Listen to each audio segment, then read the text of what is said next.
So I've got this towel from home. It's got a couple of stains, bleach marks on it and that sort of thing. So it's seen better days, it's a bit scratchy. I'm going to turn this into some washcloths. They're one of the most useful things we have around our house, that's for sure. We don't use anything else to wipe anything or clean anything except these cloths that I get from old towels. So it's super straightforward, super easy, and I bet you'll be using them around the house non-stop. But I usually make them about the size of a tissue, or else sometimes it's good to make them kind of the size of your hand. So, you know, if you've got smaller hands, maybe make them smaller. And if you've got really big hands, maybe make them bigger. Because I find hand size is the size that you're after.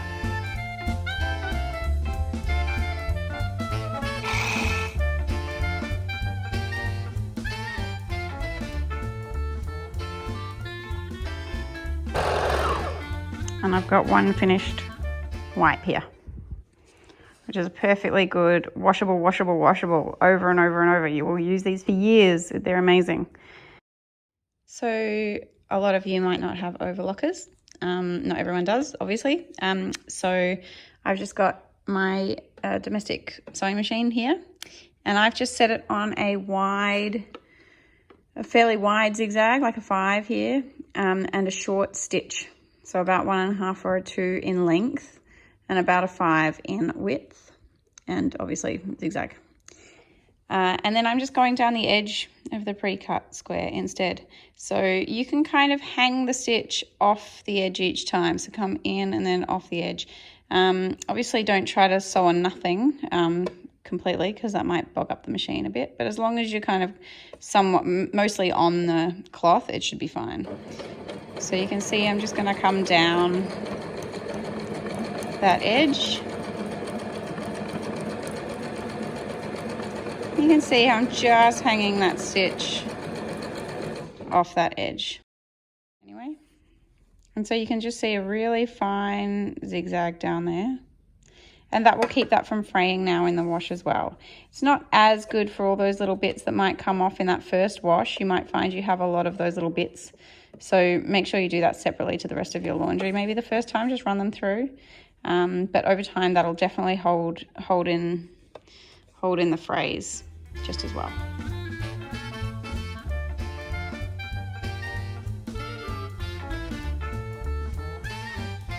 So as a cloth wipe, I just fold these. I know a lot of people have a box that they put them in and store them in, but honestly, we just have a stack of them like this. And then we always have our handy tomato sauce bottle.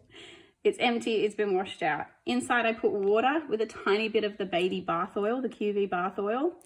This, you could use a spray bottle, but I find the spray bottle doesn't get these wet enough quickly enough. You're always having to do it pretty quickly. I'm sure you all know with your nappy changes, you don't have time on your hands often. So this will just wet this really quickly and really easily.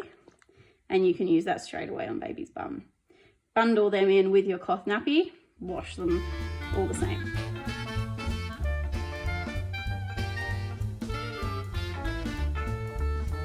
So you can see here I've got an old lace curtain that I just find in op shops and that sort of thing. If they're really nice, I leave them in the op shop because, you know, some people genuinely might use them as curtains. But if there's something kind of gross, I can't really feel this, but it feels really plasticky. I'll buy it and I'll cut it up and make it into produce bags instead. They're super lightweight, so they won't add, you know, extra weight to your vegetables and fruit when you're weighing them. And they're easy to sew because it doesn't fray very much, this stuff. Some of the other stuff does, so I'll talk you through that too. But something like this, when it's a curtain, I like it because there's already a channel. I mean, obviously there's the gathering up threads through here, but there's also just a channel at the back. So I can kind of thread through, you know, a cord and afterwards, and I can make it a drawstring without much effort on my own part because it's kind of already pre-done. All right, let's sew these up.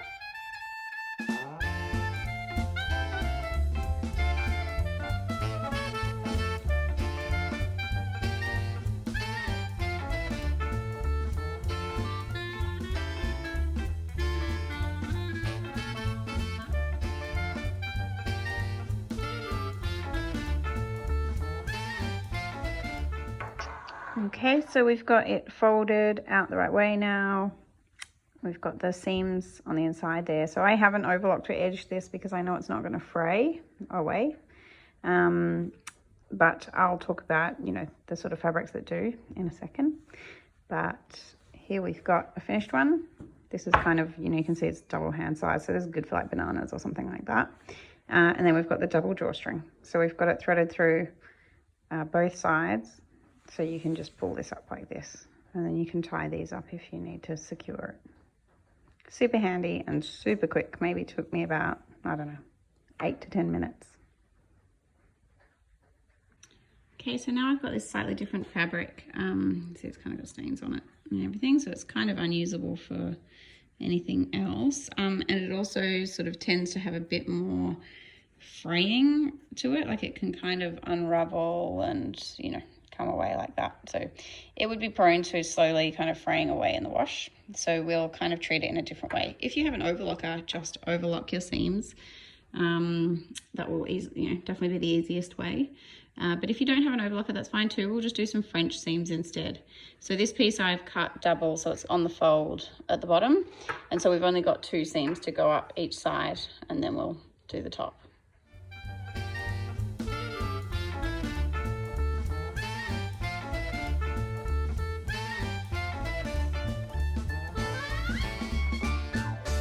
So I've done my first set of seams here. I've just done them foot's width in from the edge, and I personally don't care which side is the right side and which side is the wrong side for these produce bags. But if you did, you would be sewing this wrong sides together. So on the inside would be the wrong sides, and on the outside would be the right side. Okay, because then we're going to turn it inside out and we're going to sew those seams again. I'll show you. Okay, so on this second seam, you can see my seams are inside this edge. So my previous seam allowances are in there. I'm folding this over, and then I'm going to catch those seam allowances a second time. So they're going to sit inside here. So I'm going to sew out and next to those. So I've done a second seam there. So all of my seam allowances are now caught in the middle here. Yeah, so when I turn that through,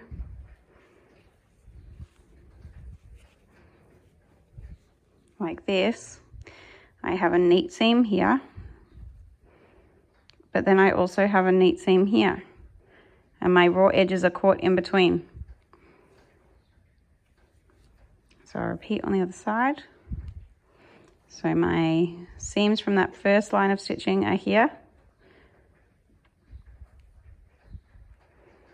There's my seam allowances. So I'm going to fold this over on that previous seam and sew again. The nature of the task is pretty flexible. You know, it's just a produce bag. So it's a good, learning opportunity for doing French seams without too much pressure.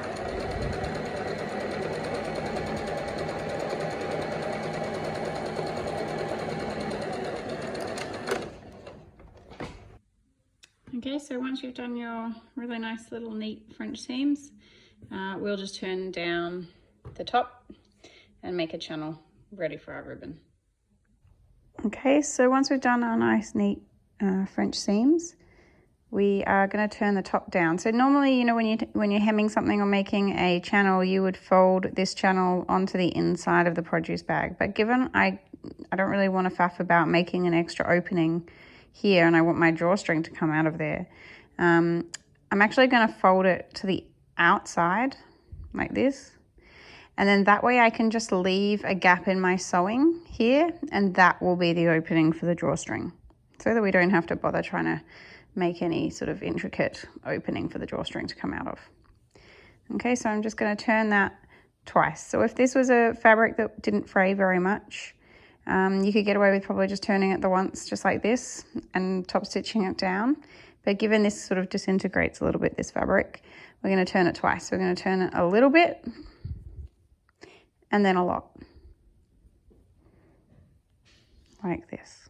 Okay, so we've turned it back about 6 mil to start with, and then, almost an inch. You could make it slightly narrower if you have a narrower cord. That's fine.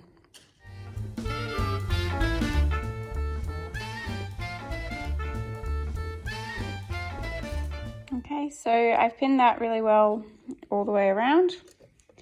And I'm going to start at this seam, side seam, and I'm just going to leave a little bit of an opening for my drawstring. So you've got your seam here with your French seam allowance. I'm going to leave my opening just in front of that. Okay, so I'm starting about 1 inch in from that side seam and then top stitch.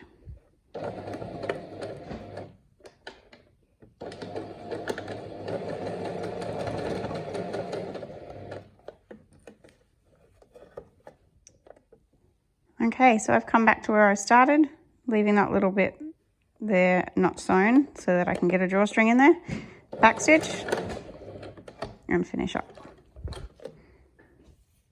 Okay, so now I have this channel sewn at the top of my produce bag, and now I can thread through my tie.